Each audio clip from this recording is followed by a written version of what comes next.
education study session will commence at 5:37. Dr. DeRosa. Thank you. Well, I would love to start with field trip because we have our team with some additional information and having gone on a field trip, take a look at some turf, and we've got samples over here. So I think I'm going to hand it over to Larry to get us started, and then we'll ask the Monrovia High School team to let us know what they came up with in their wanderings. Okay, so I got the questions and answers here. So I guess the question today is, do we do the Revolution 360, which is their upgraded, their top of the line turf, or the replacement of their basic turf, which is their free replacement, the XM7. The difference between the two really get down to the durability of it. Even though this feels softer and more supple, it's actually a thinner blade. This is a more heavy duty blade when you look at it. And then there's a fiber, the company, an independent company, and there's a fiber rating, a durability rating. So this one has a fiber rating of 74 out of 100 points. This one has a fiber rating of for the 2.5 inch, which is what we would install, of 83. So they already automatically show that it's more durable. But the biggest difference is in the back. The standard material, you can see the matting is completely glued and they just core little holes in for drainage. Whereas this mat, they don't completely glue it. It has a heavier backing and the water can seep through all of the black that you see. So this drains 40% more water off than this one does. And to me, that's one of the most critical pieces of the better material. And finally, their option of cool play. This is a sample of the cool play. It's basically the same thing as the black fill, except that it's 35 degrees cooler than the standard black cool play. Pardon? Degrees or percent? The degrees. Yes. So if it's $100, it's 100 degrees outside, it's 65 on the field? No. It's not ambient. It's surface temperature. The surface temp is Okay. 135, but that it would be at 100. Okay. It could be 95 outside and 135 on the surface. It's, and if you go out there, it will melt your cleats. It's hot. We had the option when we did this 7 years ago. I don't remember why we went with the black versus the green. That looks much finer It than was the black. It definitely looks finer. $20,000-$30,000 extra. Which wouldn't have been a hill of beans back then in the grand scheme of things. I don't know. And it still is. It's around Doesn't 30,000. 40,000. Yeah, extra. The purpose of the infill to begin with is, one, keep the blades standing up, and two, it's the actual impact protection. Underneath is a cork mat, but that's not really the impact protection, it's the infill. That's why it's important to keep it combed in and the blades up. So that provides the same protection. What's the backing of our current surface there? I don't know what that Durospin has currently. You remember, Randy? It's not the high-tech stuff. Okay. Is it just the holes? But we don't know. I don't know, but I would guess. Yeah, Pretty sure it's just the holes. I went through all the POs and paperwork and proposals, and it just says the product doesn't give any real detail about it. So I think that fill also, I thought I read that it also has a lower abrasion factor.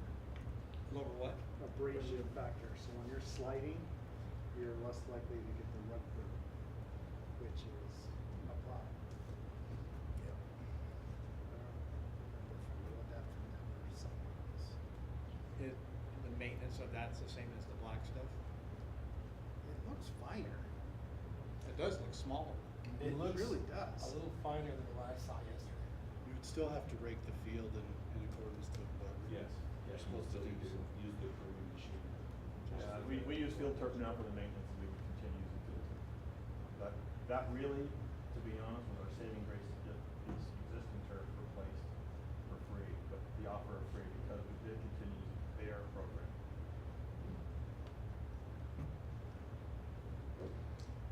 Yesterday, Phil and Randy took a drive out and explored some two different schools, and have a couple of observations too that might be helpful. So would you just share briefly what you saw and what your takeaway was? Let me talk about Citrus Valley, and you can talk about Eisenhower, okay? So we went to Citrus Valley out in Redlands. They opted for the replacement free cost field. It had been done approximately a year and a half earlier. And the athletic director, we walked out on it, and the first thing I noticed was something that the athletic director was talking about. You could absolutely start to see the wear, the same wear that we had on ours, where you start to see the bend of the blades and the pellets sitting up on top or rising to the surface. In fact, their AD said we can see the trend. He was saying, I'd really like to see what this is going to look like in 3 years, because I can imagine it going south fairly quickly. We asked if it was used by any other organizations besides the school, and it's not. It was only their school use, PE classes, their band, but no outside organization for using the field. They had a very interesting observation when they wanted to make some alterations to the field. They had this beautiful big logo in the middle of the field that was their school mascot, and Redlands Unified wanted to remove that and just have a plain field so that they could use it as a district field. Field Turf said absolutely no to that. This is a replacement field. It will be identical to the one that we're pulling up. So that was one piece. The second piece that was interesting is we asked them about the fill and what that looked like. How much did they have to replace? So they didn't replace any of it. They pulled it all up. They put it over there and washed it. I think he wasn't certain whether they washed it. They put the new field on and they brought the old fill back onto it. So that abrasion problem that they had experienced at the end of the life of their field, they were worried that they would have to revisit that. So, and then we went to Eisenhower. I will say, though, that it was a year and a half old, but it still looked pretty nice for all. But a trained eye could see that the wear down on the blades was starting to happen. And yes, they would not allow any kind of change whatsoever. Do you know if they were doing the same type of maintenance program? Was it a field turf maintenance program? Yes. 2-year contract, twice a year. Eisenhower had a brand new field. They had only played one football game. It was installations completed in April. So they've been on it this summer. They're giddy about it. It's brand new. They replaced a grass field. So we were dealing with a school and an AD that didn't have perspective of having replaced synthetic field. They had the cool play agreement fill. Bill and I both noticed, we were out in the Inland Empire at midday. We noticed the difference walking around on this field. It's bursting with the rubber, but that's because it's so new. And it's still settling. Looks great. Which turf did they have? They had the upgraded turf.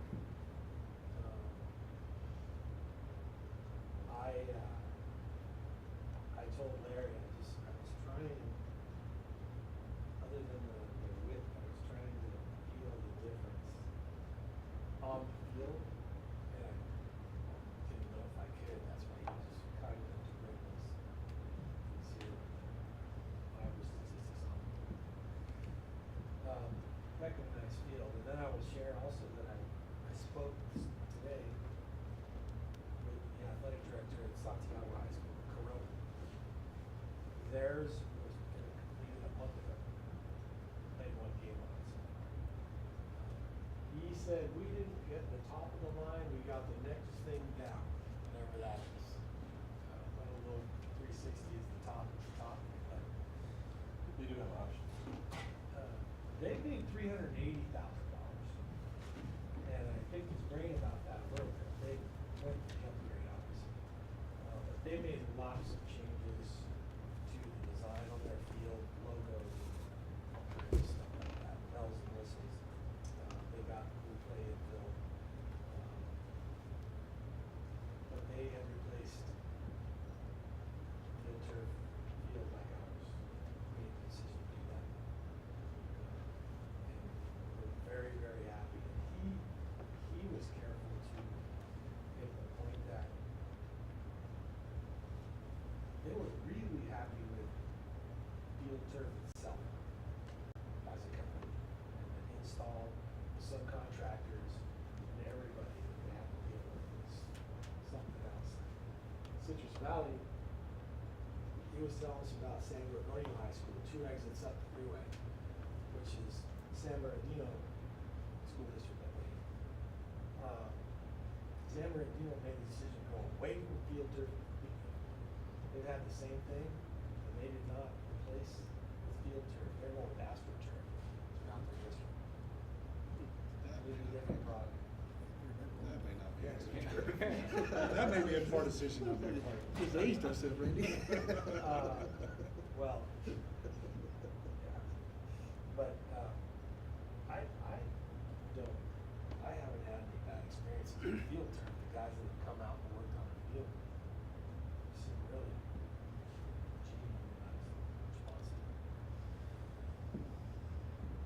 So. So listening to you guys, it sounds like you think that it would be worth the investment. Well, I'll speak for myself on that.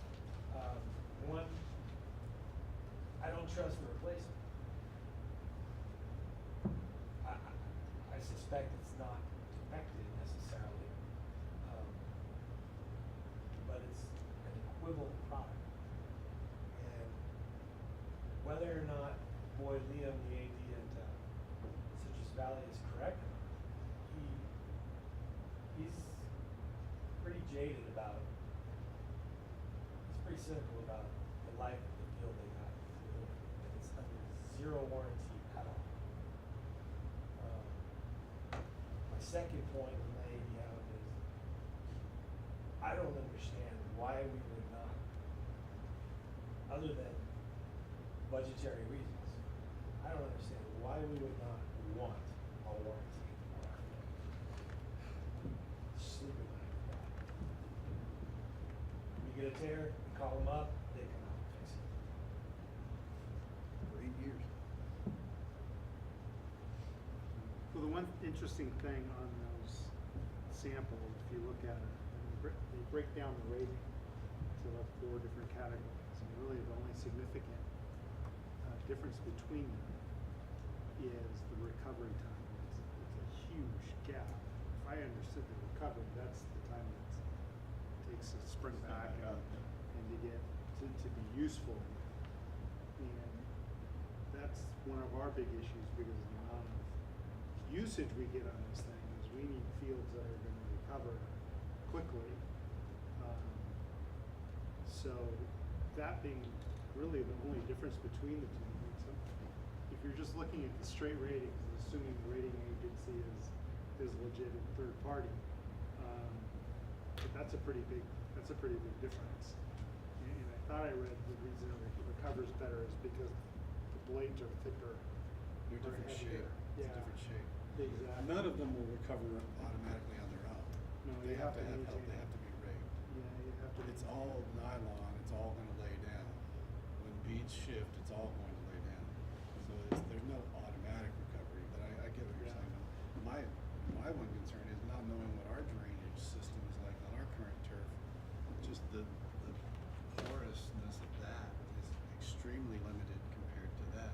And I would I'll tell you, fear- our drainage system is good because I go out there whenever there's a doesn't huge puddle. downpour, I go out to the field because I want to see if it's puddling up yet. And there's rarely a puddle on the field. I would echo that. What is citrus? In 8 years of that field, we had some pretty serious rain Yeah. up there, and been there, and it drains. What does Citrus College have? Sometimes the rain comes down so hard it can't keep up. Right. Well, that's but it still understandable. goes away. No, it drains. Do you know what Citrus has for benefit at Citrus College? 'Cause remember when we had the playoffs there and it was Oh. pouring and we were standing in knee-deep water? Don't have a That nightmare, was- stop. No, yeah, but That was whatever, horrible. that field That was was nightmare. That was Big 2009. You remember that That field is nightmare, not- Dr. that might Jackson? have changed. You remember that nightmare? I'm sure they've changed. You have to bring that back, Chris. You know, but a lot of that is because when we redid that field, we spent a significant amount of money to put in a drainage system.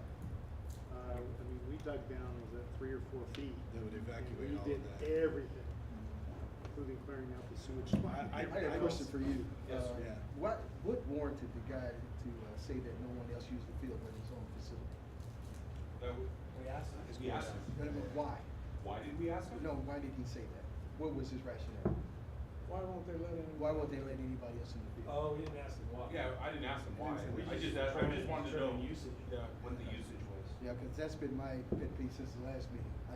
I respectfully think we need to just be exclusive for Monrovians only, the high school versus just.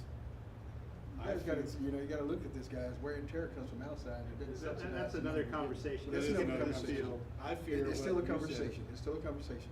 Which one of you said about them using the same infield when it was a like-for-like replacement? I fear field turf holding your toes to the fire on that one, saying even as much as the soccer lines, even though they said there's no extra cost for moving it, they're gonna say, no, it's a like-for-like replacement. You're getting exactly what we're pulling up. If we do the no cost replacement, there will be no changes. Even though the question and answers say something different. That's what the athletic director said. I know, They I have, feel, We asked a even pointed couple question. little things. and I try, yeah. They have college and high school hash marks on their field, and they wanted to delete the college hash marks, which is less work for field Yeah, turf. it's a delete. And they said, no. Well, they explained that the reason is everything has a pattern. Even our field has a pattern, it's already all done. To change anything changes the pattern, so it goes back to the design, which is a huge cost. That's why they won't do it. They can move lines, because it just changes where it's sewn. But to change design, it changes the pattern. So it's like a new field. Yeah. I do take issue with a response. So your understanding, Larry, is if we did the replacement field, and we asked for wider soccer lines, they would do it. He told me on the phone and in writing that he would do that. But a like for like, they may not, based upon an answer you received. They won't change fonts, they won't change letters, they won't change logos, they won't change anything like that. So, I'm just going, and this is an extra thing, but this is going back to those boxes that we all love to hate, the field boxes. Who posed the question to Field Turf to get the answer we did regarding those boxes? Who talked to Field Turf about I did. those boxes? The response is not exactly in line with our concern, in my opinion. Our concern is not the security of keeping people out of the boxes. Our concern, though, it's twofold. There's a safety factor with those lids not being, all it is sheet metal aluminum bent into the shape of a box with a sheet metal aluminum lid, not fastened, not overlapped of any way. It just sits on top with turf glued to it. Yeah, That's one facet of it. The other one is the weather resistance of it. So, in Field Turf's response saying their experience indicates the problem is not the box, people remove the bolts to do something and don't put them back, that's not an issue. I don't give a rat's ass about that. They say regardless of the brand, all boxes are built the same way. That's incorrect also. I doubt they've come out and looked at our boxes. Because they are custom boxes by that crappy company that did the install. They're awful. They are not built the same. That is an incorrect statement. well, there's two things. Field turf only puts down the turf. The contractor that did the rest of the work, the prep for the field, for, removing the grass or whatever was there before, doing the laser leveling, doing the compaction, doing the boxes and all that, that was a totally different company. The contractor who did the boxes was a totally different company that did the leveling of the field also. Okay. It's a different contractor. Because I can't find any of that information, all I have is POs Yeah. for field turf. Yeah. field turf, they just come in when they say it's done and they lay the grass. I can tell you who. Well, they shouldn't respond to that question then if they don't know the answer. If all they do is prep the underlayment and lay the turf, they should not be responding to that question that way. They don't have information that they need to respond to. Yeah.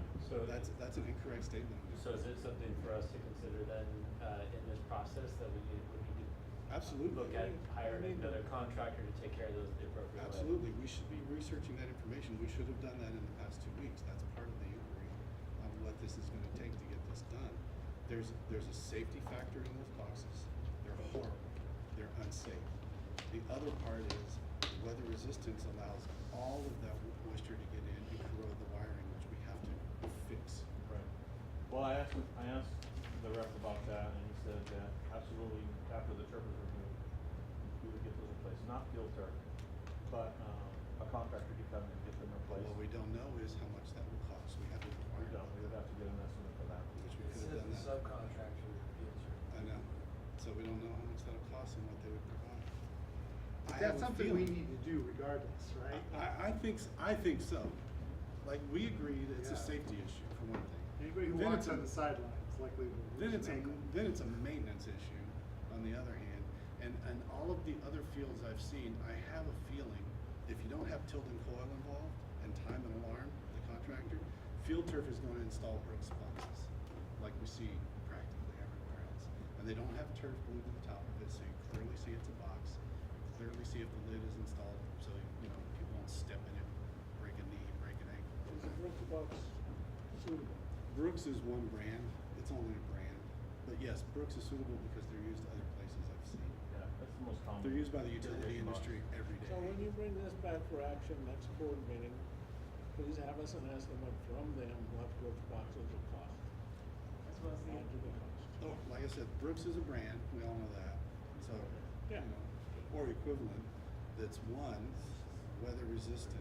I don't necessarily care if it's securely locked with latches, because, you know, the band gets in there and they need that power every time, so we don't need to be chasing somebody around to come unlock those and then latch them and get them off. It's not a security issue per se, it's a safety issue and it's a weather issue.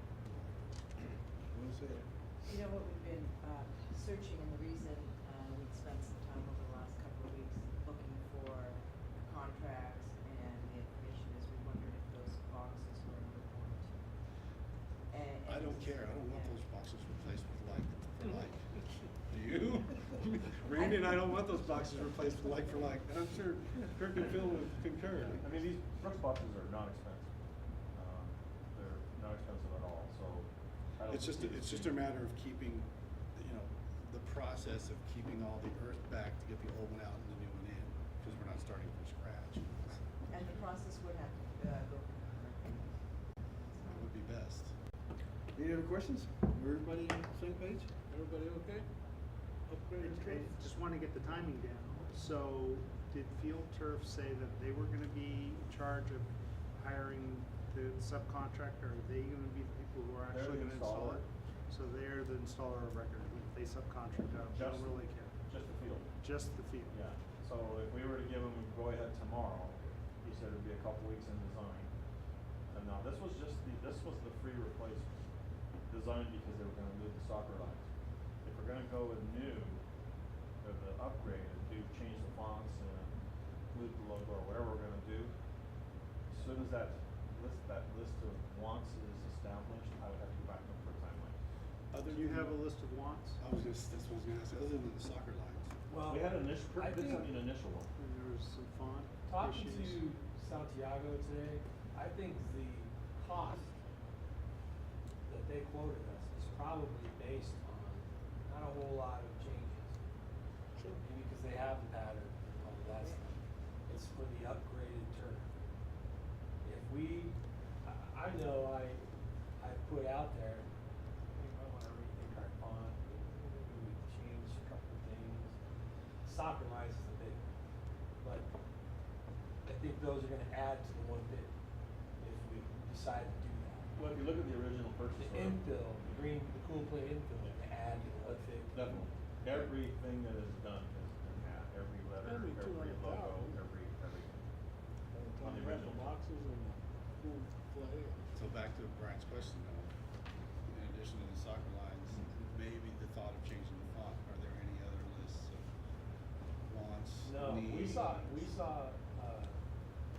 end zones that were colored, yellow, brown.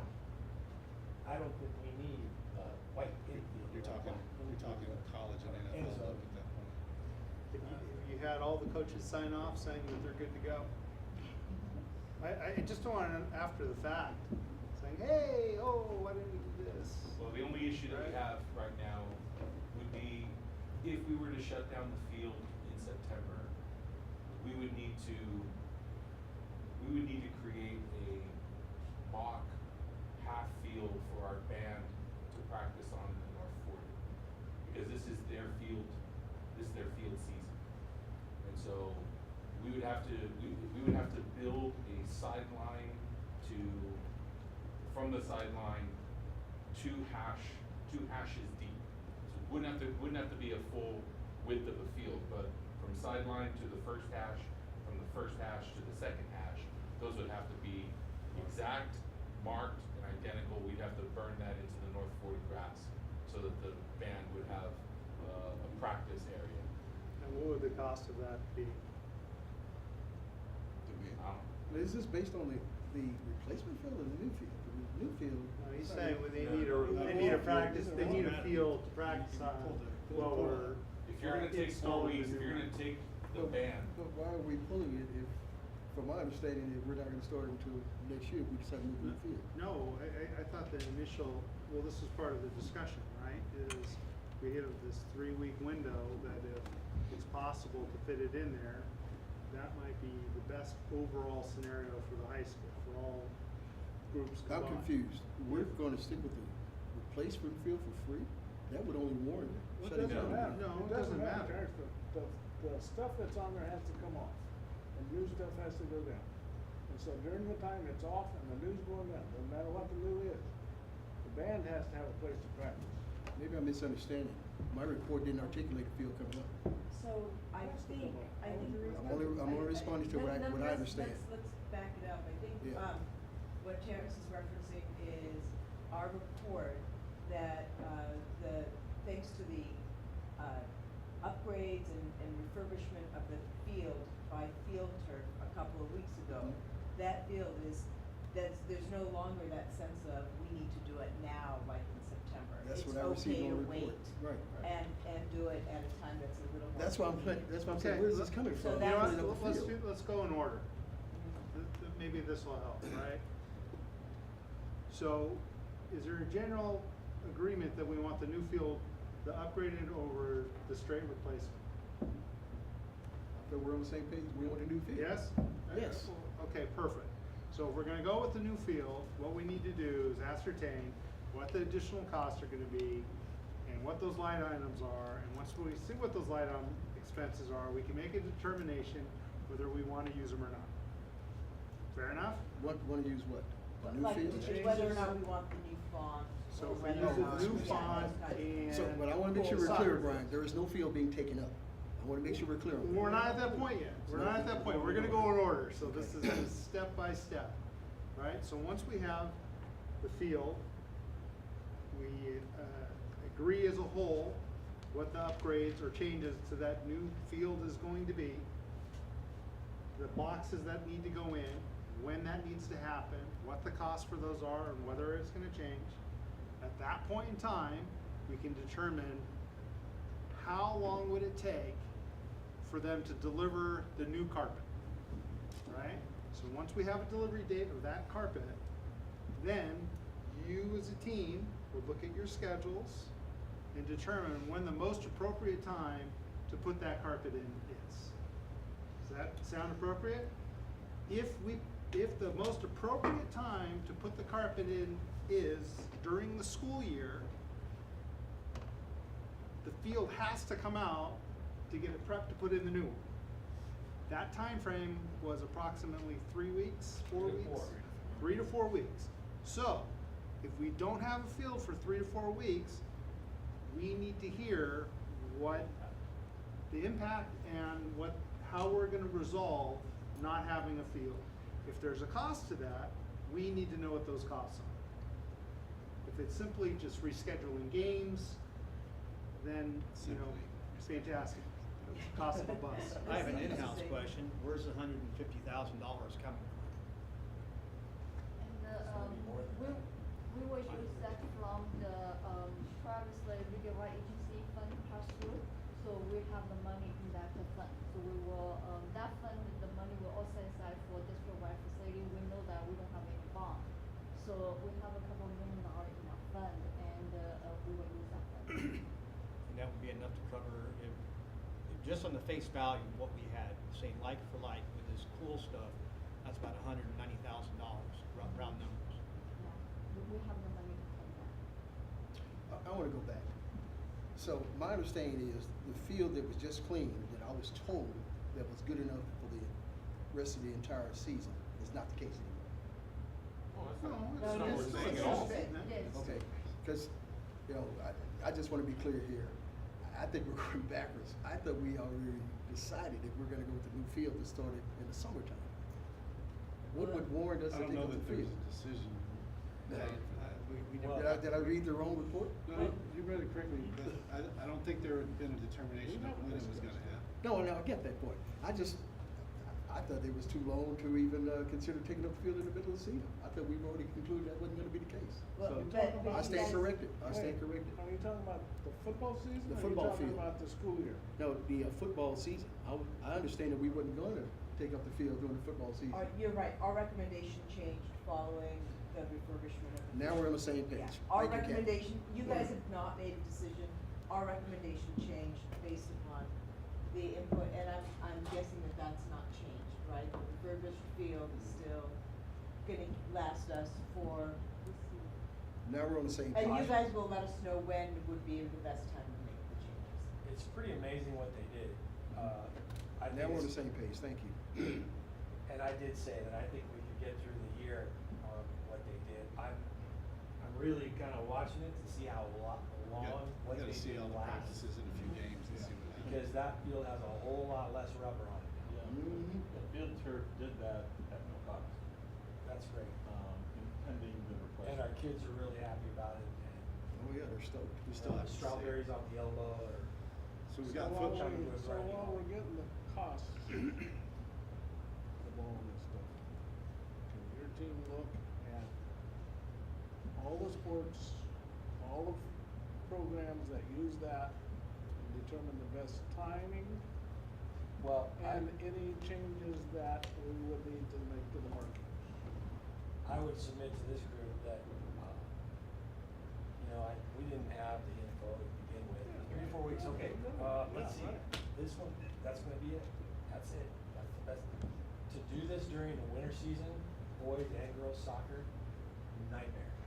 To do this in the spring, our track program would be completely displaced. Yep. They'd have to practice in a different school. Before we, So, we toss around the day after graduation, something like that. All right, well, I let's would go. nudge you toward let's that go with the possibility. next board meeting. That's what I thought we were. Get the answer to all of these, with the best timing. So if we go down that checklist, does that take care of your needs to move forward? Yeah, because there's a couple other pieces that we haven't talked about. Now that we've agreed we're gonna do the upgraded field, you guys really need to come up with your wish list, and then you need to meet with the design team from Field Turf. So that piece has to happen, so you get the design you want, and then the conceptual picture of what you designed, that all takes time. So all these things can happen during the winter, during the season, all the way till before. Wait a minute, wait a minute. Oh, Whoa. Yeah. Larry, this board did not give you authority to go out and enter into an agreement with Field Turf to do the upgrading. No, I know that. No, that's not what he said. That's not what That's not what I heard. But they've gotta get with the design team to get costs before we can even say go for it. Right, and that's what I'm saying. No, that's what he's saying, Ed. Yeah, I think. But I heard you say that could happen over the winter. Right, if we're gonna do the upgraded field, and we're gonna do it in the summertime, Oh, if we're gonna do it in the summer. then we have all that time to do this legwork and get all these little things ironed out, the I break would- boxes and the. I just didn't, the changes you're sounding like you're making doesn't sound like it's gonna be that difficult if you're just asking the question, can we change the font? And if we use the same standard soccer markings, I would be shocked if that would take an excessive amount of time. But the question still needs to be asked. You need to put together your list. You need to get sign off on all your people. You need to have line items. You need to present that to Larry. Larry needs to present it to get an itemized sheet to see what it is. In addition to getting the boxes fixed, then and only then can we get a delivery time, and then and only then should we decide what the best course of action is. And I would that's- say pursue those answers sooner rather than Right. later. Absolutely. Right. So Don't my wait. next question is, how long is it gonna take you to meet with your people and get that information to them? I mean, I think we could spend the next few weeks gathering, some simple answers. Probably in a week and a half, we can get some immediate answers. I wanna make sure that we talk to, we've already connected with all of our coaches, but, you know, just take one more look at it, revisit our list, so. I just wanna get this thing down, so we have, some timelines. If they change, they change.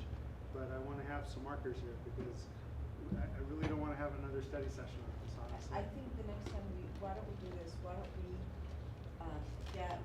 I don't wanna wait until winter, when you said that. No, it I'm kind of just alarmed saying, me. it just gives us more time. I appreciate the time, but I'd rather, now that it's all fresh in our heads, just to move forward, have the design team meeting, identify what the additional costs are, get the time frame in, and then come back to the board and present it in its entirety for you to take action on whichever items you come up with. Because if we have, if the funds are available, and we have a 3-week window that's gonna benefit everybody, because there's minimal downtime, we need to see if we can meet that. If we can't, we can't. But I don't wanna say, well, we got till summer, so let's just take 3 weeks to put this together. I would prefer to see if we can get it in that window, if that works. Any other questions? So there is no decision on what we're gonna do.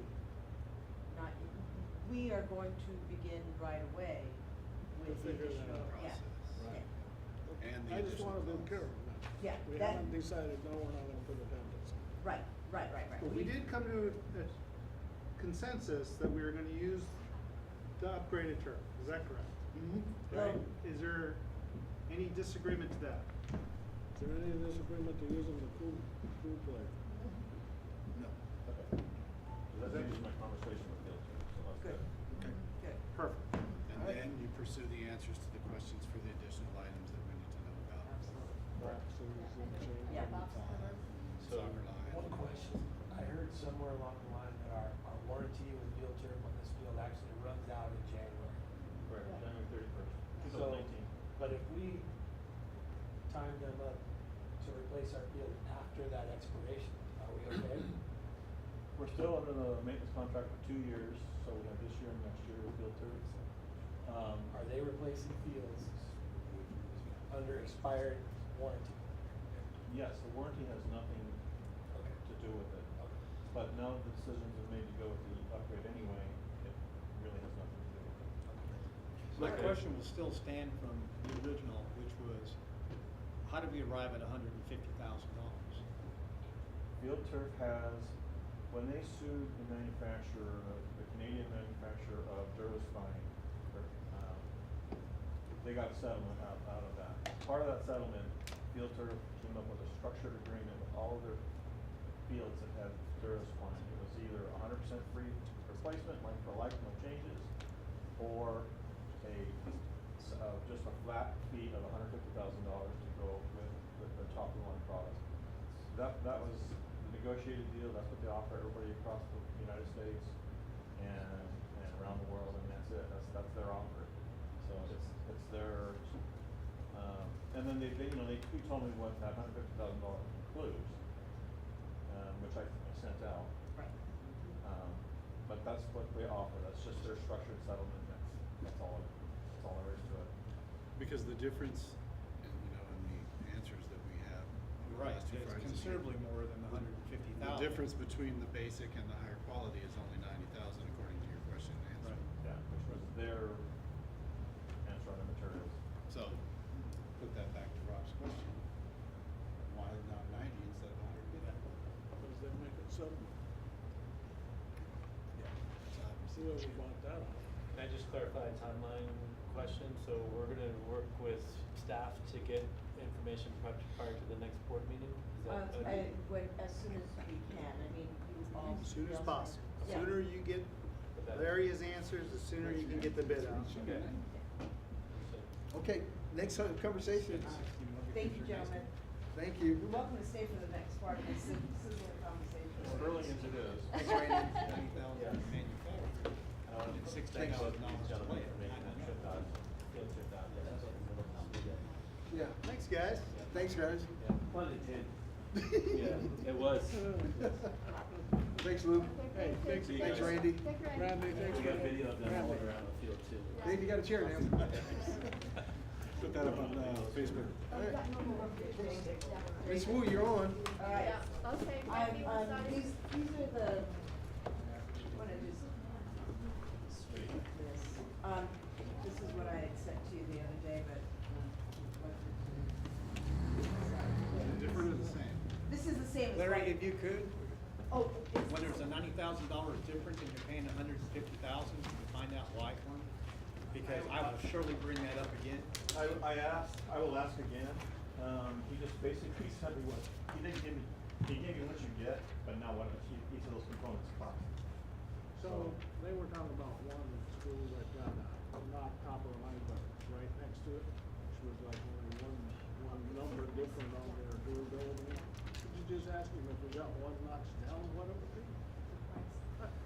Just for Yeah. information, I tried, I'll try again. But he said this is their structure settlement, that's all there is to it. Thank you, Larry. You're welcome. Thanks.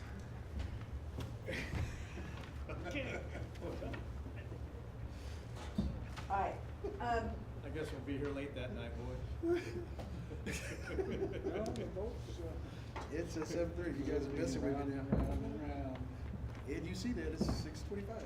What you doing? Hey, we don't start the general session till 7 anyway. I hope you do that. all right, I'm gonna call your attention to two pages.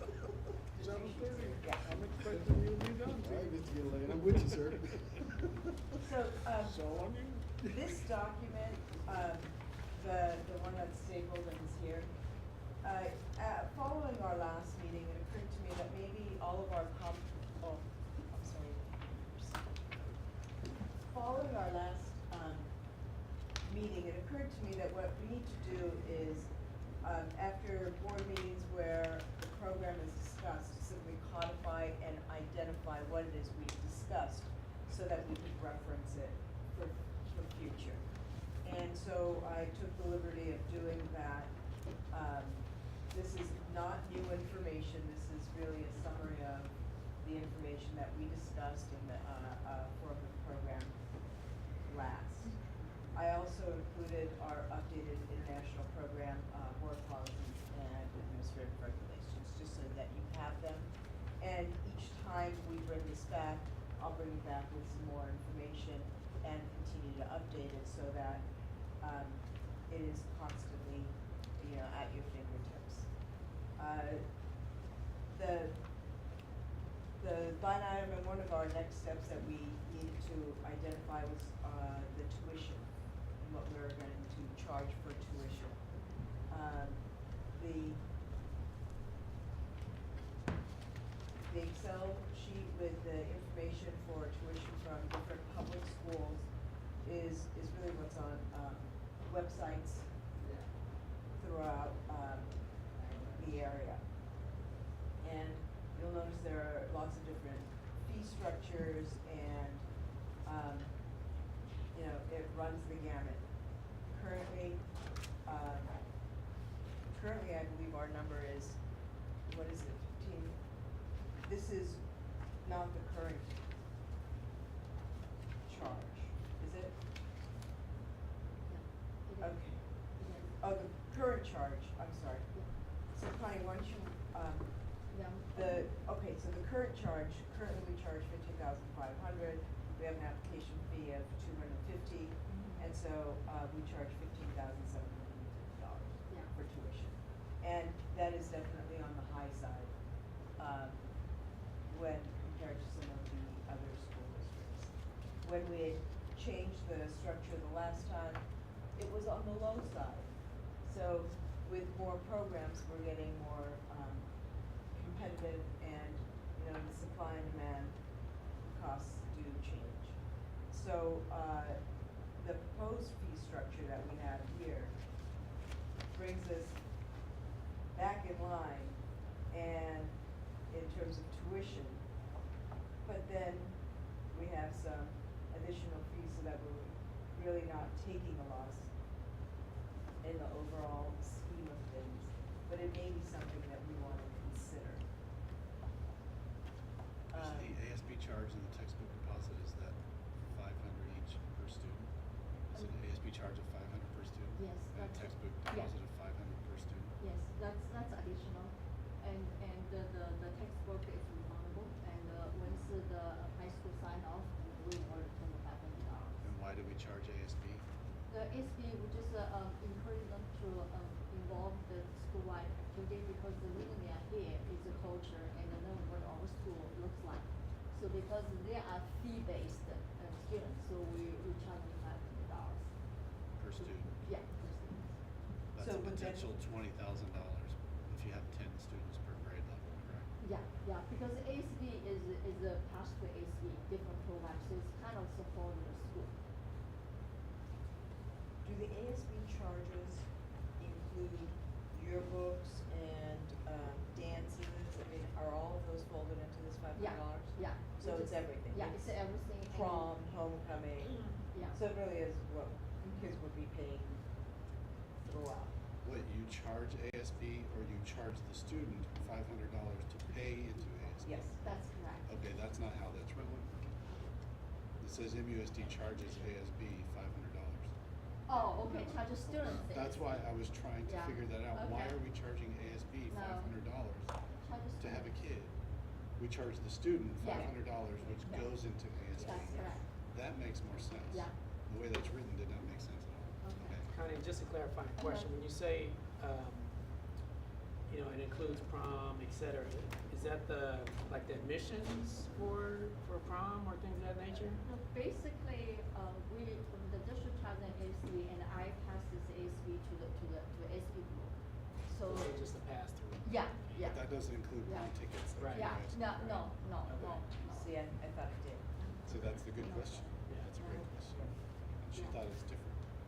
If you just switch the two words around and Yeah. have MUSD, ASB charges. Mhm. Right. I mean, Yeah. it's written backwards. Questions for Connie? So what's the actual cost that it costs the district? So, Per that's per the, high school yeah, the reason I break down is, I look at the different school, how the fee structure, and their, Hasina High, school, unified school, they have a special, fee compared with the other district. So, in order to give our district a lot of flexibility, because, the flexibility in order for us to negotiate different group. For example, we just signed an MOU with rural. So right now, for our calculation, use the last year, we just closed the book. Use the last year, the district standard, the per student is around 13,500. So my thoughts is the international students, the minimum they have to pay what the district spend on our own students. So that's my We thoughts. spend $13,000 per high school student. Yeah. And how much do we receive from ADA? We Per high receive- school student? So we receive the ADA for different funding. So you talk about the LCFF, probably over $10,000, but we also receive federal, state, and this 13,500 including all the district revenue.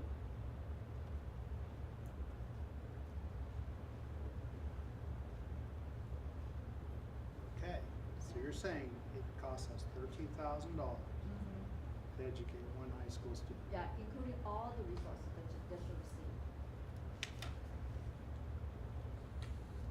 find that hard to believe. Yeah. David, is there any input? Again, that includes all costs of the district, including all maintenance, all. So is that the total cost of the district divided by the number of students, is that? That's 13,000. All cost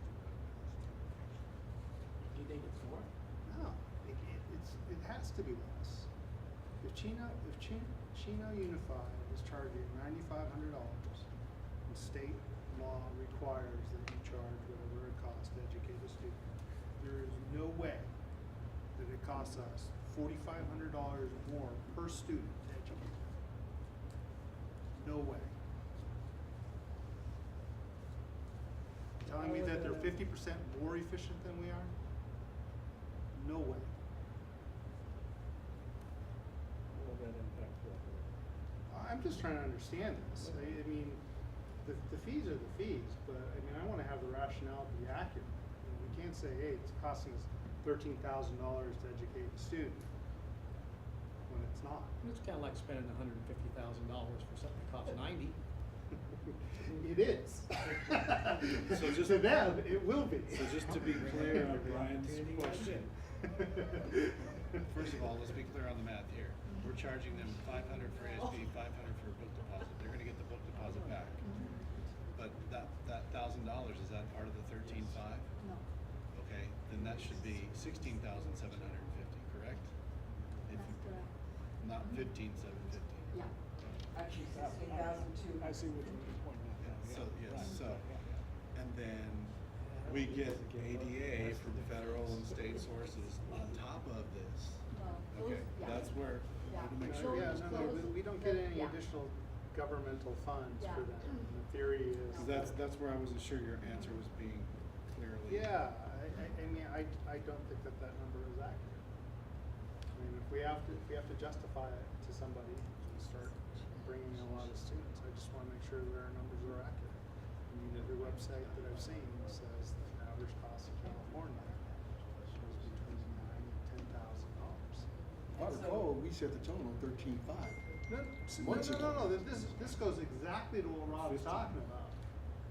What it costs us and what we charge are two different things. No, I get that, but I thought we concluded at 13.5 6 months ago.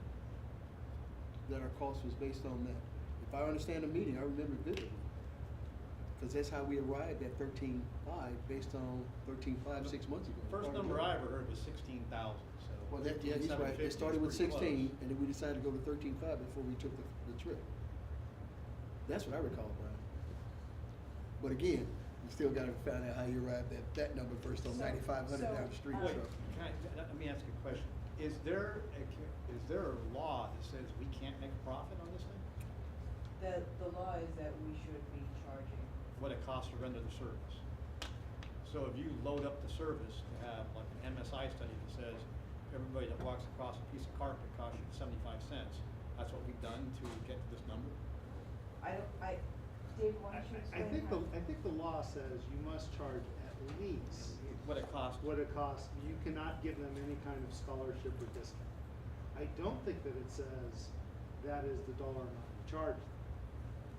It at least makes sense because then it wouldn't be a free and appropriate Right. public education if you charge less. And that's So why you gotta there's look at it. There's gotta be a benefit there's besides a breaking even. variety of numbers here. Which one's 13.5? But I still I see was your fine with point. 16. 16 was the original numbers. Okay. Really? I don't have a That's problem right. in making money. Where are we, guys? Chino do it Where are we? $3,500 cheaper. I just wanna, these are It's internal. Chico. Chico. No, Chico's. that or Chico's up north. Well, therein lies your answer. I was going to get to One that. letter. One letter makes all the difference in the world right there. It's closer to Humboldt than. I'm telling you. It's subsidized. It's subsidized. Yeah. I honestly, I don't have a problem with the final number. I just wanna make sure our Our internal numbers accounting is accurate and we're meeting what the rules say. Okay. I agree with that. Okay. So where are we? Because I'm watching the clock, guys, and I'm not saying we're rushing, but where are we? I just want to get to the meat. So, David, when we got to 13.5, what I heard you explain was we took the cost of running the high school divide by the number of students? We take the cost of running the entire district. Oh, okay. That makes sense. ADA? That's what the cost is. Yeah. Take That's how the much you cost. spend, That's divide the by how cost. many you serve. To educate these students. That's how much the cost is. But don't we get different ADA for different levels of schooling? So, Because, well, that implies that there's different costs at different levels of service. If you did it the way you said, Just Kathy, take if a you took- giant so you wanna, volume. you want, are you looking for a number that's the cost of educating a high school student? That's the Or only ones we're bringing in, Or the, Which is what Kathy just said, so. right? Is it, how hard is it to identify how much it costs to run just the high school? Well, it's difficult because a lot of the costs how do you break that down? roaming costs Yeah. assigned directly to the high school. Yeah. I don't think you took You can itemize make that. various I'm assumptions. just curious if you took itemize that. That's exactly what I just asked. That's How really much of your hard. cost is going to run the high school? I mean, some of your cost Yes. is there because of high school. It's a hell of an So all of, itemization. everything would have to be Mhm. thought of in that way. Well, it's not Technology's black and now. white. How The much lines are time. blurred, I guess, Yeah. would be a more accurate statement. Is there a question regarding the summary? So, Uh, yeah, that's an excellent question. Are you guys comfortable with this kind of structure for us to I take? haven't read it. The summary. Oh, no, the tuition, the summary is something I would, the summary is the summary. The tuition for us to kind of finalize, this is an administrative regulation. You know, take some more time to think about it. If you have any additional input, let us know. This is something we need to finalize. We'll bring it back if you have any additional thoughts about it, because we'll be bringing this back pretty regularly. The other thing that we're gonna need to, determine is the capacity. One of the things that I heard clearly last time is, we could, you know, just let us know how many and we'll fill it.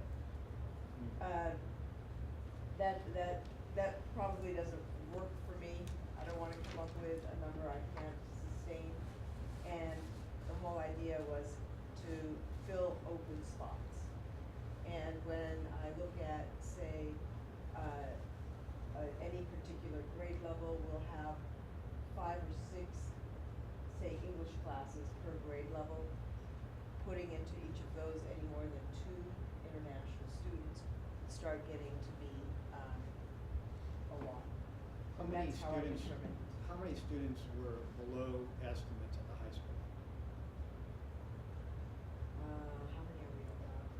Let's say about 40? I'm not, Might be yeah. a little less than that. Maybe a There's a little number. less. My number's 40. Down to 25. Give me 40. Which I think the summary said 10 students per grade level.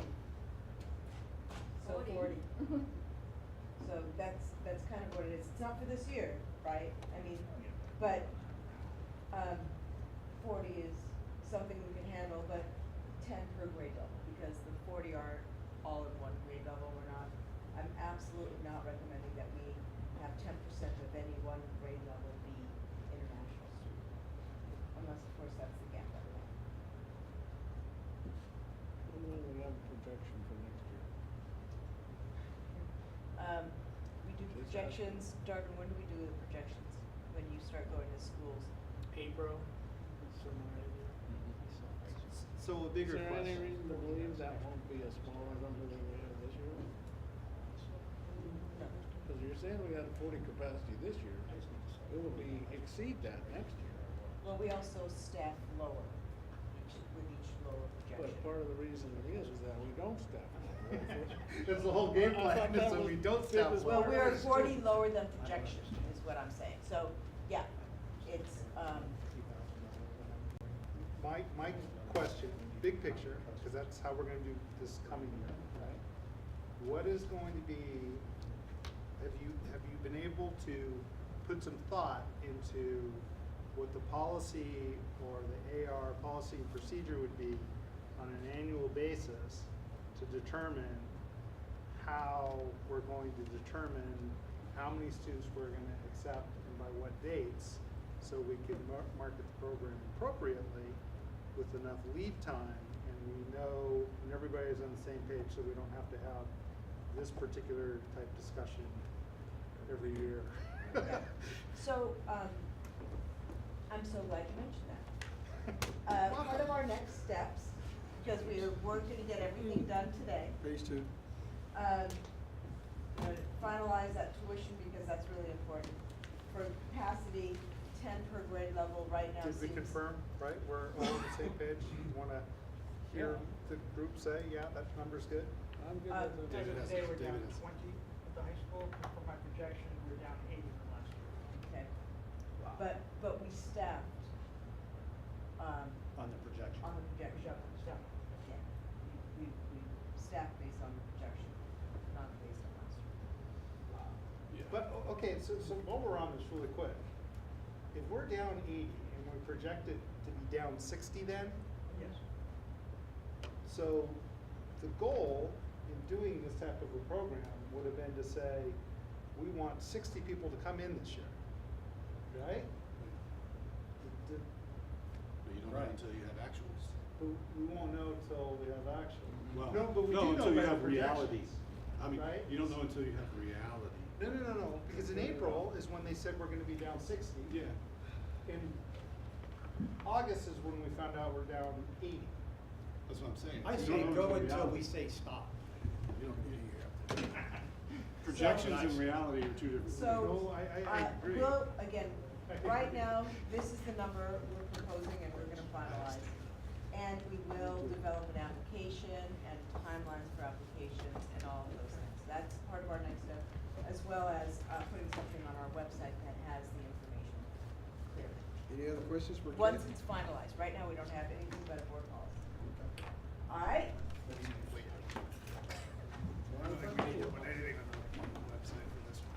I appreciate you putting on some of these, I haven't had a chance to look at it. Well, no, I did it, It's okay. for you to take a look at, and Yeah. I'll keep looking, I'm gonna keep updating. Oh, good. Okay? Board of Yeah. Education session is closed Theory at says. 6:40. We'll see. Yeah.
adjourn the Board of Education closed session at 7:05 and reconvene the Board of Education open session at 7:10.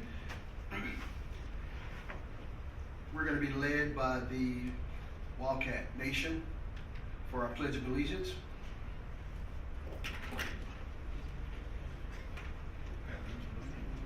Do we not have the Wildcats tonight? Yeah, they're coming. All right now.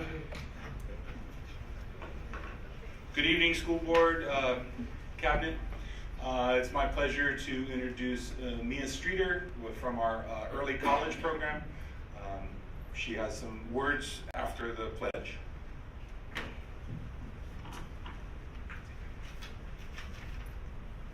Will you please stand and join me in the pledge? I pledge allegiance to the flag of the United States of America and to the republic for which it stands, one nation, under God, indivisible, with liberty and justice for all.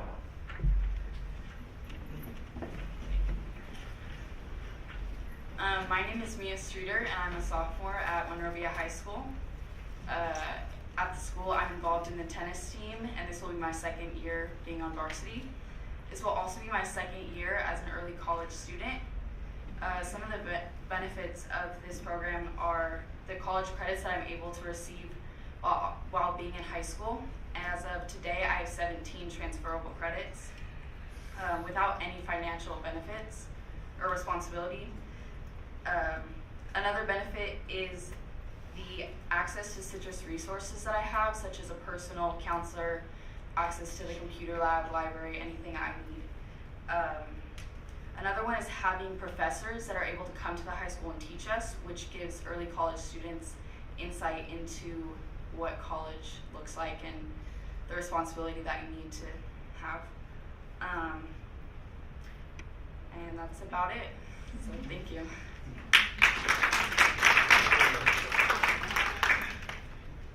I just quickly want to address some of the finer points of the program.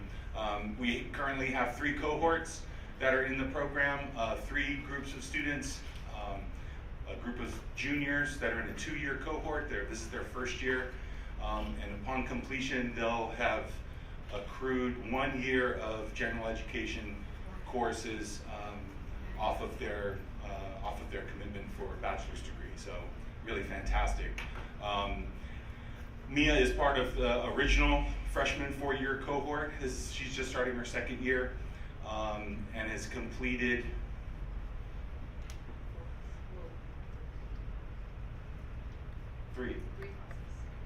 4, including the counseling. Yeah, so she's already completed 14 college credits.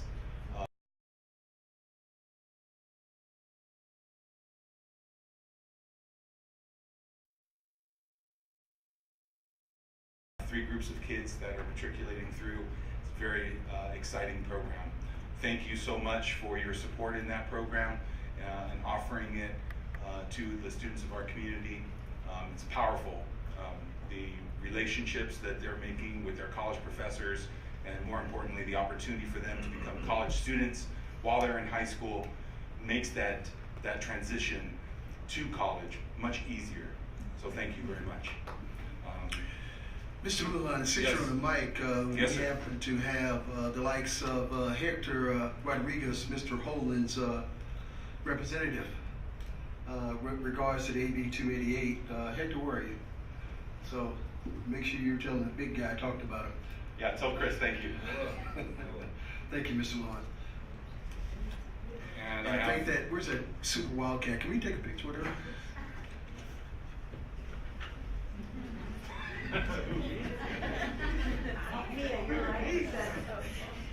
you go, Mia.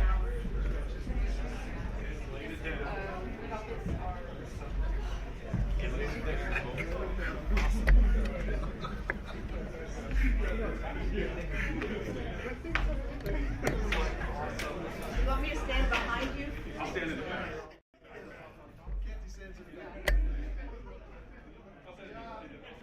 I'm wearing my hearing aids.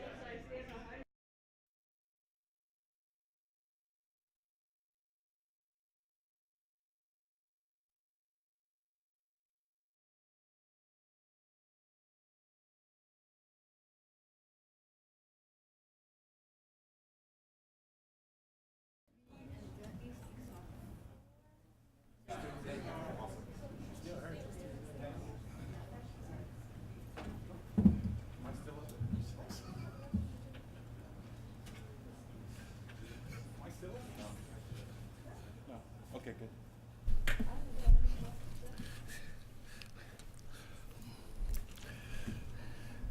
As you can see, we're all in attendance this evening.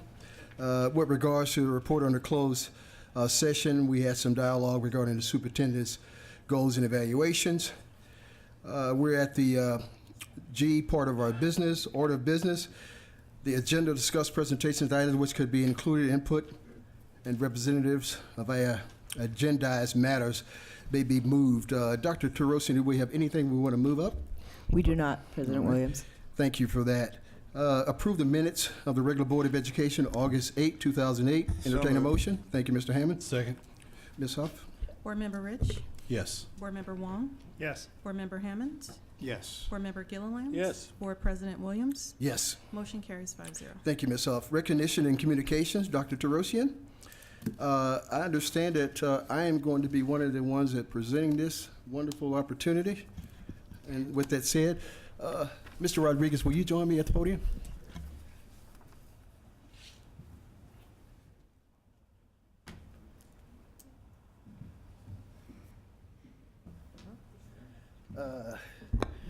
This young lady that we are entertaining tonight happens to be one of my favorite Wildcats, and she is a Wildcat for life.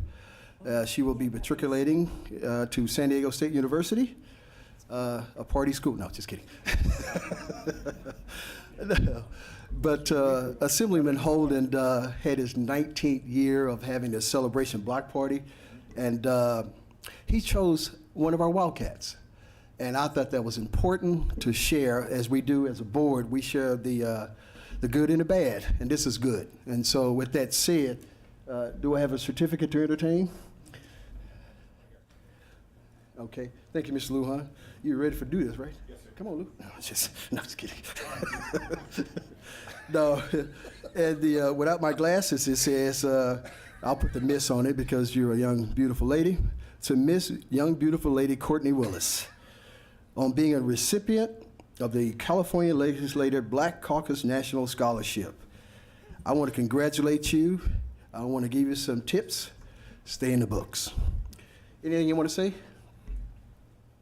I'd just like to, Hector Rodriguez with Assemblymember Holden's office, thank you for allowing me to be here.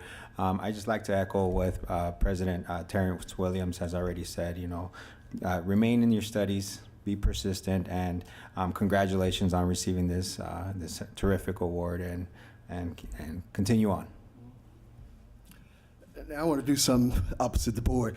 Do you want to say anything? I'd like to hear from you because this is our last time seeing your face until the summertime. Hello.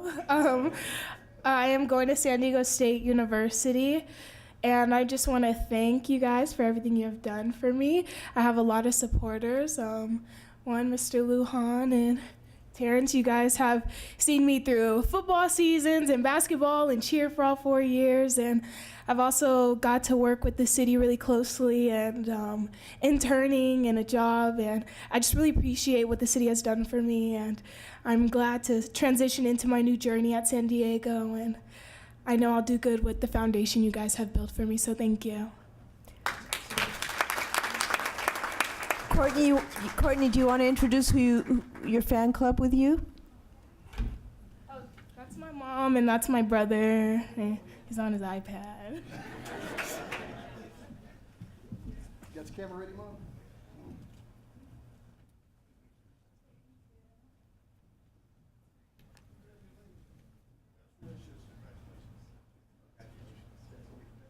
Good job.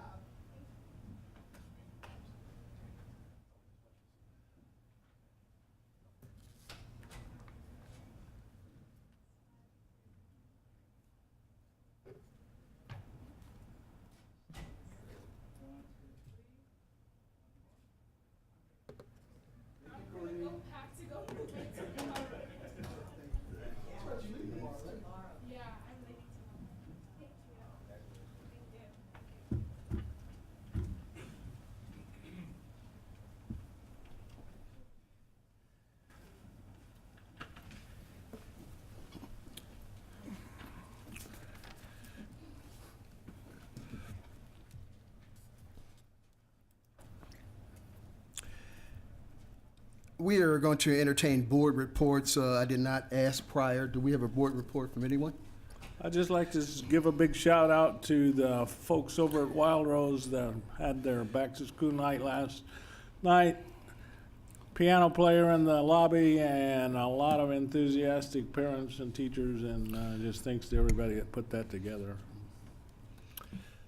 Mr. Larry, I had the privilege of sharing with the entire staff last Monday, and I mentioned all the wonderful people that helped raise my kiddos, and I omitted my boys at the MOT.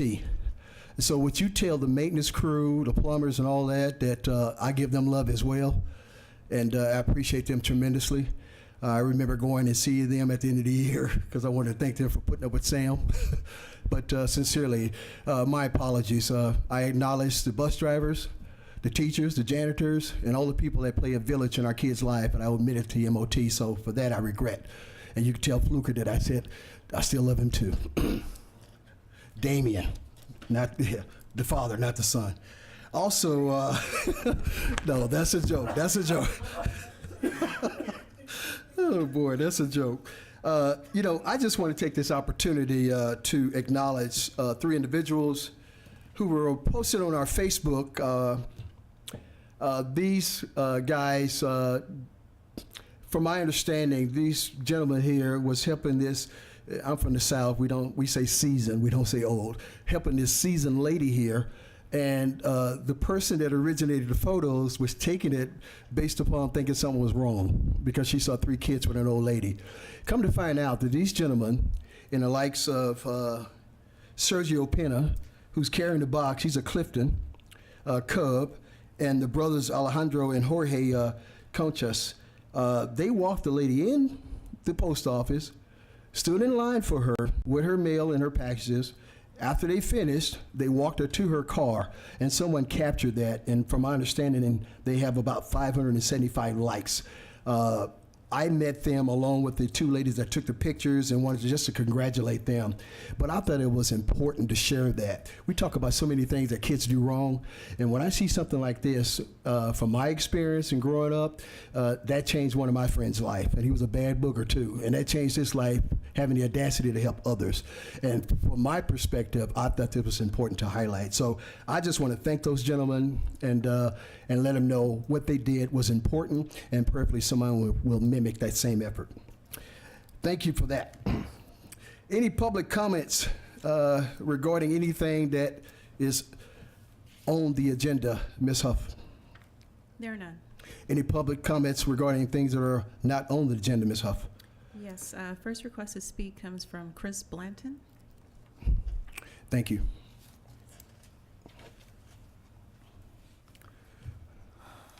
It's my 3rd appearance. You're talking about the good and the bad. Here's the bad. I have some concerns. The first concern is the movement of Mr. Campos from Clifton. Here's a guy that gives his all, gives his time, his effort, and he's moved for somebody that was supposedly hired the day after the school begun. So I don't understand why you'd move a senior teacher who'd had exposure to the people in 6th and 7th grade and then put him in with the 6th graders. And now he's being moved to Monrovia for 4 periods a day. Makes no sense. Secondly, on the 17th, which was what, 2nd day of school, they've decided to go with the no bell schedule. The people were sent from their 1st period to their 2nd period, sent back to their 1st period, sent back to their 2nd period, sent back to their 1st period 3 times. That's not a world-class school. So I don't know, also, schedules changed 3 times in a week. Also, I don't understand. How do you have a world-class school? You're sending people all over. You're changing people's schedules 3 days into the thing 3 times? That's not good leadership. And finally got one book today for my grandson, and there's not enough books for him, for the whole class. Not a world-class school when you don't have enough books for the students. Also, why was the Spanish teacher, which I know you can't answer my questions, hired the day after school started and not previous? That they had to change the schedule because of the hiring. Makes no sense. That's not good leadership in any way, shape, or form. And lastly, I could only ascertain the test scores for the 2016 year. And in math, in the 6th grade, 33% of the people are below standards. English, 64%, and this is for 2016. I couldn't get the 2017s. There might have been improvement. 7th grade, 32% in math, didn't meet. 50% in English. 8th grade, math, 30% aren't meeting standards, and in English, 62% of the students aren't meeting the standards. How is that a world-class school? I'm just speechless, and I would love to hear, I know you can't answer my questions, but I know somebody under your employ can explain some of these things to me.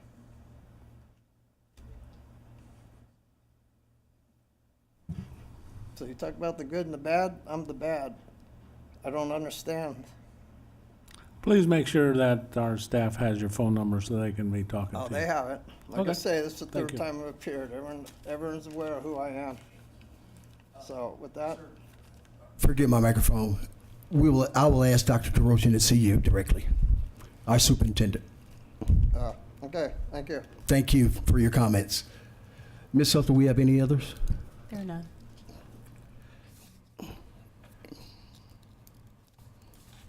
We want to move to our informational reports and presentations. Dr. Kaiser, will you assist us?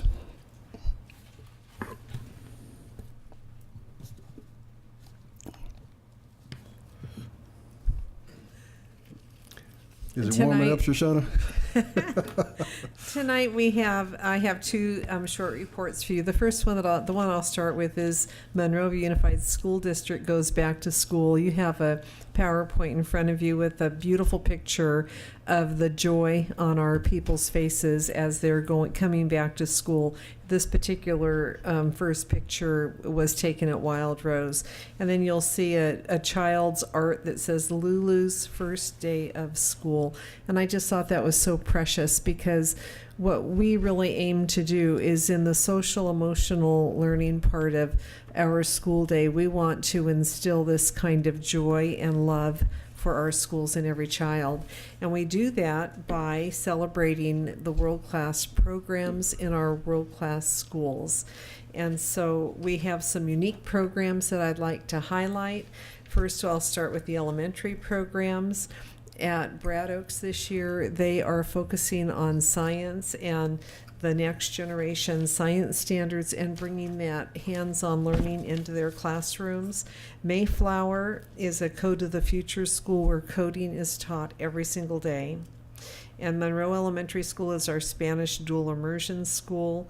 Plymouth also is working with Code to the Future, and they also have the Mandarin dual immersion program, and Wild Rose is celebrating its arts emphasis. In the secondary schools, Santa Fe, which was named last year the Santa Fe Computer Science Magnet School, uses Code to the Future, and that's taught every single day. And they have world-class robotics teams. These are just samplings of the programs. Each one of these schools have multiple programs. Clifton has the dual immersion Spanish program. They offer computer science, and they're developing some fine arts programs. Monrovia High School, you heard tonight a report on the early college program whereby children are receiving college course credits along with their high school course credits. And they have career pathways. They have a new pathway this year where students can get a certificate in sports medicine. It's a 2-year program. They have digital media arts. They have a robust AVID program, and this is their second year in a national program called BAR, which stands for Building Assets, Reducing Risk. And the first year bore out some pretty good results. At Canyon Oaks and Mountain Park, they have multiple career pathways helping students to find their next steps after school. And they utilize lots of community partnerships in way of internships and exposure. Then I have some photos of the first day just to show you some of that joy of learning. The thing that has been very amazing is to walk around in the first couple of days of school. And, you know, the first day they work on procedures and routines, show everybody where they're going to sit. The second day, they're learning in learning centers and in hands-on activities. So you'll see this in the next slide. The next slide is a slide of our high school where they were welcoming the Wildcats. And you'll see on the next couple of slides some of those activities at the high school where they bring the freshmen in and they show them that MHS is going to be a completely different experience than they've ever had in their lives.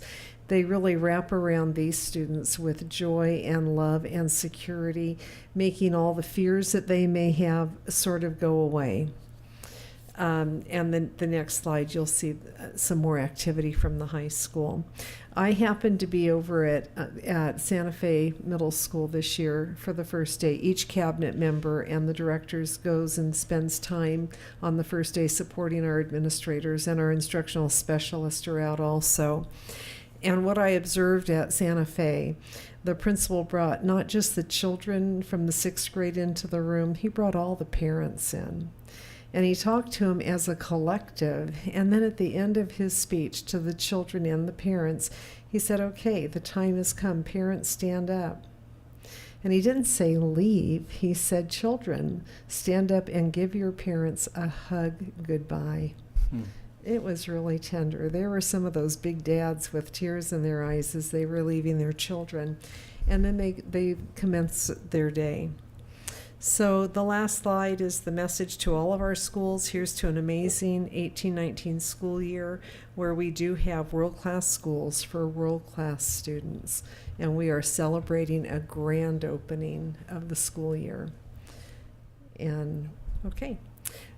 And then I'm going to roll right into my next little information report. These are both rather short. Thank you.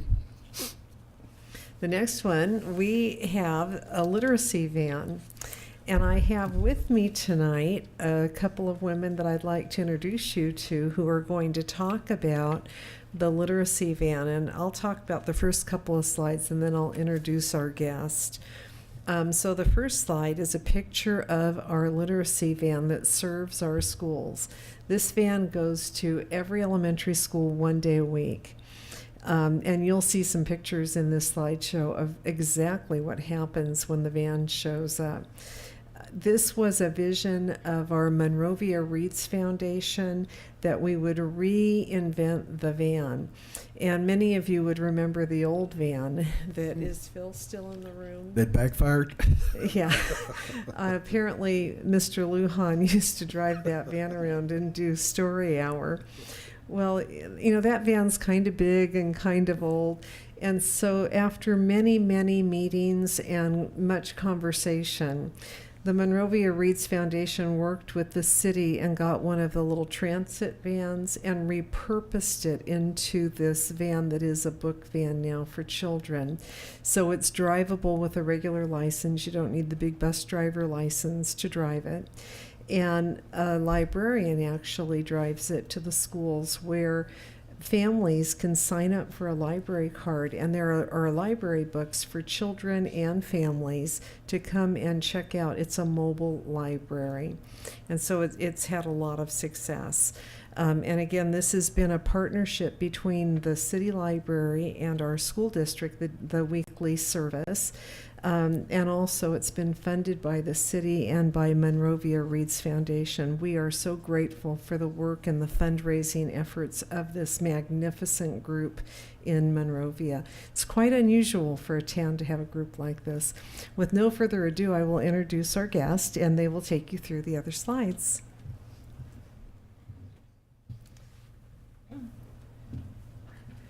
This is Carrie and Linda, and you'll see them at the library. They are our librarians, so please. Hi, thank you so much for having us here tonight. My name is Carrie Vance. I am the library manager, and this is Linda Rivas, our brand new youth services supervisor, who is so excited to get started this new school year with our new literacy van. We have lots of pictures of kids enjoying the van. We actually launched it last year in early March. And I believe we came here just to talk a little bit about it when it was first happening. So this is us last year at some of the schools. We have activities for the kids. We bring books. They can check out items. Parents come with younger siblings, or sometimes teen older brothers and sisters come to pick up their younger ones, and we have books for them as well. So it's really an all ages event for the family. And then we also, this summer, were reached out by the Huntington Shopping Oak Center, and they actually asked us if we could bring the van there on Saturday mornings this summer, and we were actually able to come bring library books to children who were going to Chuck E. Cheese and going shopping. So it was really a great opportunity also for us to get the library out into the community and partner with the local business area. And that's, I think, us at Plymouth right in front. So if you go out by Plymouth on Wednesdays, you will see us plastered right in front of the school. It's great. And then this is just more pictures of us, I believe, at Monroe and Huntington Oaks. Children of all ages love coming to this van. We have little toddlers all the way up to teenagers. So we are capturing all of the students in Monrovia. And we're very excited. Last year from March through June, we were able to check out 1,045 books to your students after school. Wow. We created 55 new cards, which in 3 months is very good. And a lot of your students already have library cards, which is even better. So we're thrilled. They are all good readers. And then we also visited schools and community events last year 64 times. And then this summer we went to Plymouth for Camp Reads a Lot and Camp Infinity, and we went to Wild Rose for summer school, and we actually ended up reaching out to 380 students just in a few weeks' time for summer school. So your students are amazing readers. They absolutely love the van. We're thrilled to be here for them. Linda will talk a little bit more about the program for this year and a lot of the exciting things we have planned. So. My notes are on my phone. I'm so sorry. Okay, so on the bookmark that you have, we have the schedule, so you can see when we go to each school. One of the things that we'd really like to do this coming school year is offer focused crafts and activities that are going to reinforce those 21st century learning skills that we're also excited to have our children learn, so that way they can grow up and become successful students and successful adults. So we'll be focusing on things like literacy, communication, creativity, collaboration, critical thinking, but also things like focus and attention to detail. And so, yeah, we're really, really excited to support your kids. Well, thank you. Thank you. This is so exciting, especially coming on a Saturday. That's pretty heavy. Oh, yeah. No, we mean it. We're serious about this. That's pretty heavy. No, thank you sincerely. I wish I'd had these opportunities when I was young. But the chance to read and get a habit, that's just outstanding. So thank you so much. Dr. Kaiser, thank you for your leadership in this role. Thank you, ladies. Thank you. I'll see you at the library. And the library van is out in the parking lot right now. So as we leave the meeting tonight, please stop by and take a look at it. Thank you, Dr. Kaiser.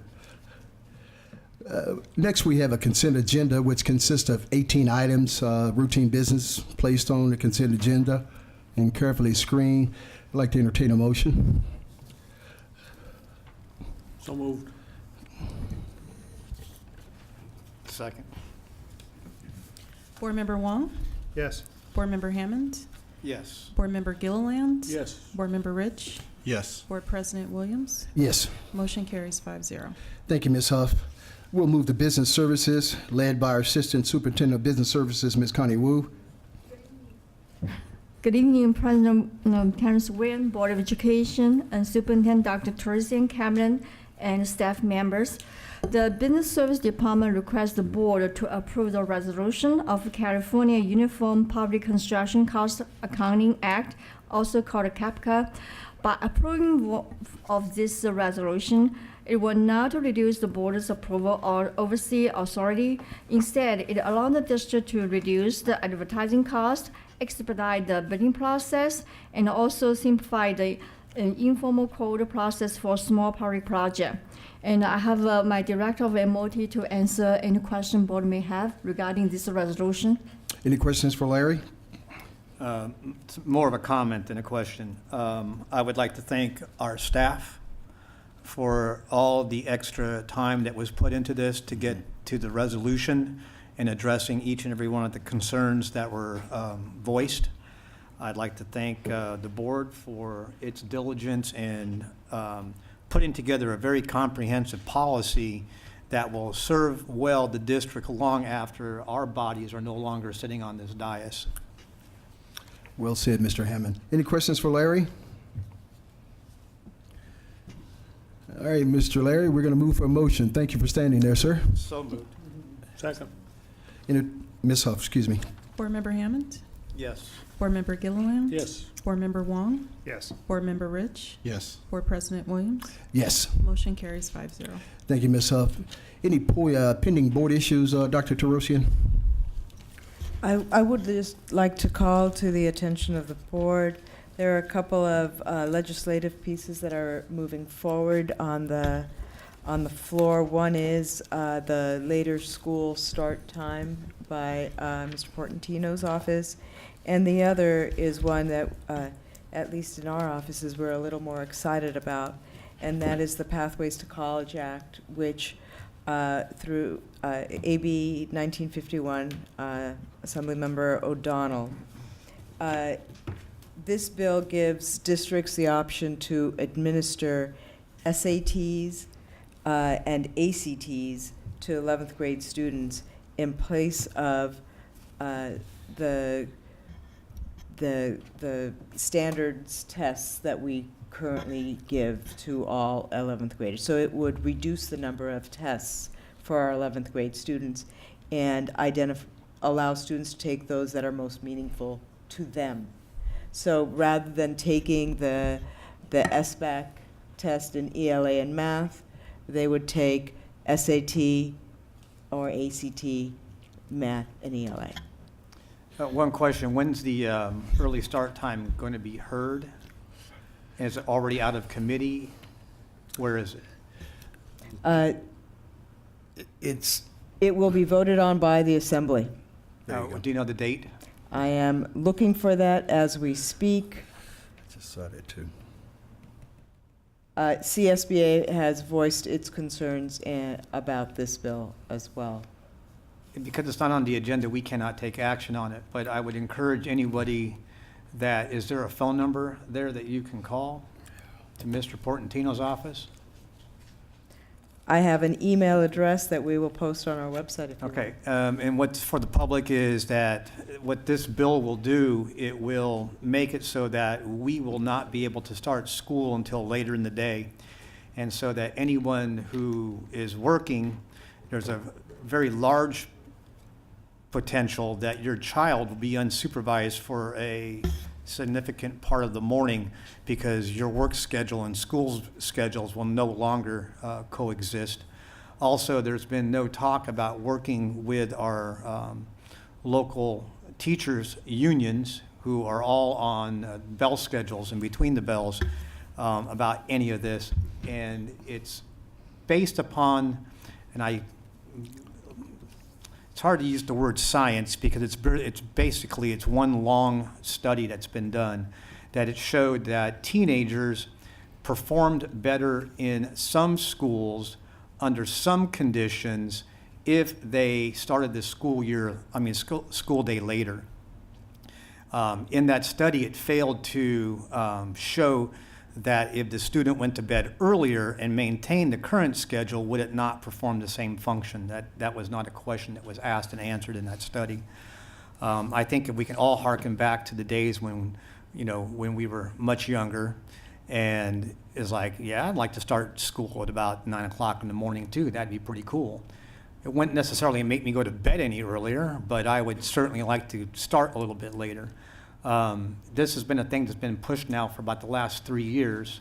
It is a piece of legislation that just doesn't seem to go away. And if this is something that you like, I'd say call Mr. Portantino and say congratulations.